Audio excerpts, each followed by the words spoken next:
सुवर्ण संधी कळंब शहरातील सर्व मालमत्ता व पाणीपट्टी करधारकांना आनंदाची बातमी। भव्य लकी ड्रॉ स्पर्धा व 50% शास्ती माफी योजना।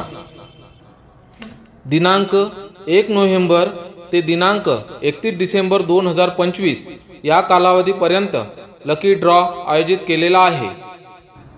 यामध्ये सहभाग नोंदवण्यासाठी आपल्याकडील मालमत्ता व पाणीपट्टी कराचा 100% भरणा करणाऱ्या नागरिकांना लकी ड्रॉ द्वारे बक्षीस वितरण करण्यात येणार आहे। बक्षिसाच्या स्वरूपात मालमत्ता धारकांना फ्रीज, LED टीव्ही, कूलर, शिलाई मशीन, गॅस शेगडी, mixer, ceiling fan, cooler, press, charging torch, wall watch यासारखे हजारो रुपयांचे प्रोत्साहनपर बक्षीस वितरित होणार आहे। तसेच अभय योजनेअंतर्गत थकीत मालमत्तेवरील शास्तीमध्ये 50% पर्यंत माफी सुद्धा देण्यात येणार आहे। तरी नगरपंचायत क्षेत्रातील सर्व करधारकांनी दिनांक 1 नोव्हेंबर ते दिनांक 31 डिसेंबर 2025 पर्यंत नगरपंचायतमध्ये संपूर्ण कराचा भरणा करून भरघोस बक्षिसाचा व शास्ती माफीचा लाभ घ्यावा। आदेशान्वये मुख्याधिकारी नगरपंचायत कळंब।